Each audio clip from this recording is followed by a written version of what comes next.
Halo semuanya.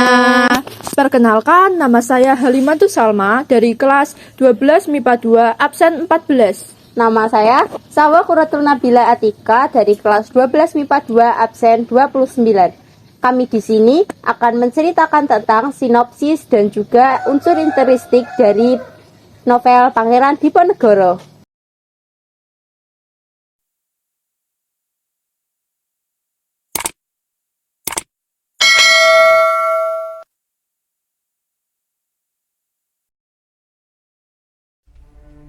Waktu itu Belanda berhasil menaklukkan kerajaan-kerajaan di Nusantara.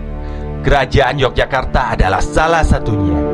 Belanda memiliki kekuasaan yang sama besar dengan raja dalam mengatur kerajaan. Ketika Raja Sultan Hamengkubuwono IV meninggal, Pangeran Diponegoro seharusnya menggantikannya. Namun pangeran menolak dan memilih menjadi pendamping dari penerus kerajaan yang baru berusia 3 tahun, yaitu Sultan Hamengkubuwono V. Belanda merasa jika penerus baru tersebut akan sulit dipengaruhi, sehingga mereka menjadikan Patih Danurejo yang lebih mudah dipengaruhi agar memiliki kekuasaan yang jauh lebih besar dibanding raja dalam mengatur kerajaan. Dari waktu ke waktu budaya di kerajaan semakin berubah. Belanda banyak memberikan pengaruh kebudayaan barat dalam kerajaan. Alhasil, di kerajaan lebih sering diadakan pesta-pesta minuman keras dan judi.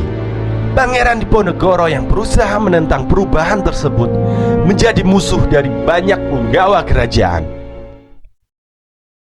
Karena lingkungan kerajaan yang sudah tak sebaik yang dulu, Pangeran Diponegoro memutuskan untuk menenangkan diri ke tempat kediaman keluarganya yang lain di Tegalrejo. Pada Mei 1825, Belanda mengadakan proyek pembangunan jalan dari Yogyakarta ke Magelang melalui Muntilan. Namun Belanda membelokkan arah jalannya melewati Tegalrejo. Jalan tersebut melewati pemakaman leluhur Pangeran Diponegoro. Hal ini membuat Pangeran Diponegoro marah dan mengumumkan perlawanan terhadap Belanda. Belanda merasakan ancaman dari Pangeran Diponegoro, sehingga mereka melakukan penyerangan ke kediaman beliau di Tegalrejo. Hal ini mendesak Pangeran untuk mengungsi ke Gua Selarong. Di Gua Selarong, Pangeran mulai mengumpulkan banyak pengikut dan menjadikan gua tersebut sebagai benteng pertahanan perlawanan terhadap Belanda. Kiai Mojo dan Pangeran Mangkubumi pun ikut dalam perlawanan tersebut. Pangeran mulai bergerilya. Pasukan pangeran juga menyusup ke dalam pemukiman untuk mencari informasi tentang Belanda. Informasi inilah yang nantinya akan menjadi landasan untuk strategi perang besar melawan Belanda. Setelah persiapan selesai, Pangeran Diponegoro mulai memimpin penyerangan besar-besaran ke benteng Belanda. Masyarakat pribumi dipimpin oleh Pangeran Diponegoro, dan di sisi lain pasukan Belanda yang dipimpin oleh Jenderal de Kock. Perang inilah yang kemudian dikenal sebagai Perang Diponegoro.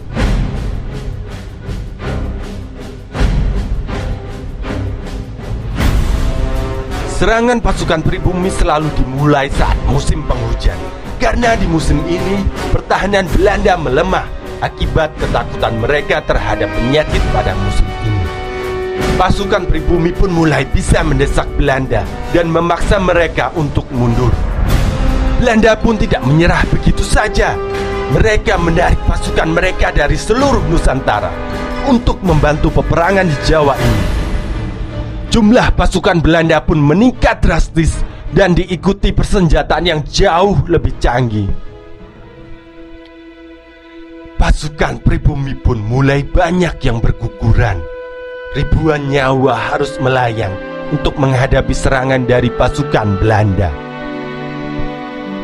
Pada tahun 1829, Kiai Mojo ditangkap oleh Belanda dan kemudian disusul oleh Pangeran Mangkubumi serta panglima utamanya Ali Basa Sentot Prawirodirjo. Tahun 1830, Pangeran Diponegoro yang sudah tidak tahan lagi melihat pasukannya dibantai, memaksanya untuk berunding dengan Belanda dan menghentikan perang. Sebagai ganti keselamatan pasukannya, Pangeran Diponegoro harus rela diasingkan ke Manado. Beliau kemudian dipindahkan ke Makassar dan meninggal di Benteng Rotterdam pada 8 Januari 1855.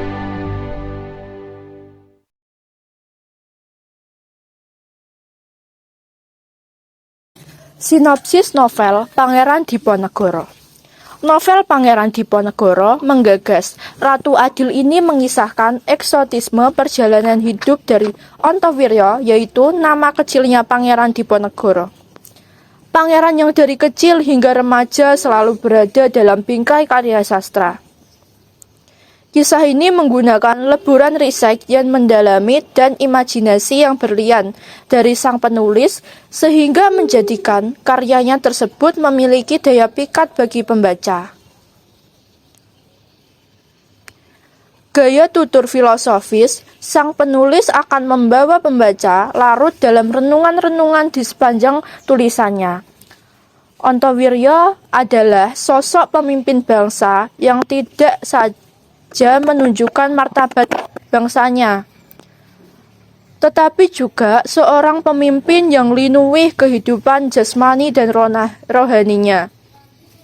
Dengan kecerdasannya, Ontowiryo menjadikan dirinya sebagai anak yang mempelajari banyak hal, mulai dari agama, sastra, menggunani kuda, dan oleh kanurangan.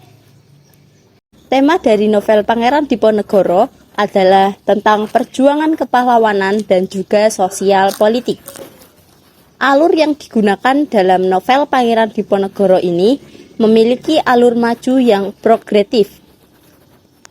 Tokoh dan penokohan. Yang pertama ada Ontowiryo yang memiliki sifat cerdas, berwibawa, berani, dan seorang pemimpin yang bijaksana. Dan yang kedua ada Danurejo II yang memiliki sifat licik, haus kekuasaan, dan bermuka dua. Yang ketiga ada Jan Willem van Riegens, yaitu memiliki sifat cerdas, bermuka dua, dan tidak segan bertanya. Yang keempat ada Sultan Hamengkubuwono II yang memiliki sifat berani, cerdas, berwibawa. Yang kelima ada Raden Mas Soekarno yang memiliki sifat setia dan taat pada atasannya. Latar tempat yang digunakan dalam novel Pangeran ini menggagas adalah Vriendenburg. Latar waktu yang digunakan dalam novel Pangeran Diponegoro adalah pagi, siang, sore, dan malam. Sudut pandang yang terdapat dalam novel Pangeran Diponegoro adalah menggunakan sudut pandang orang ketiga yang serba tahu. Amanat yang bisa kita ambil dalam novel ini adalah jangan terlalu berharap pada kenikmatan duniawi saja, apalagi sampai haus kekuasaan dan juga gila harta. Hal tersebut akan membuat orang semena-mena, bahkan terhadap orang terdekatnya sekalipun. Dan amanat lainnya, jangan terlalu percaya terhadap orang yang tidak terlalu kamu kenal. Segeralah diperiksa terlebih dahulu. Jangan hanya karena iming-iming dan segala tipu daya, ucapnya hingga membuatmu terpedaya. Nilai-nilai karakter yang terkandung dalam novel Pangeran Diponegoro yaitu religius, nasionalisme, peduli sosial, budaya, dan tanggung jawab. Terima kasih ya teman-teman sudah mau menonton video dari kita berdua. Jangan lupa like, komen, dan subscribe. bye-bye. Merah ini sari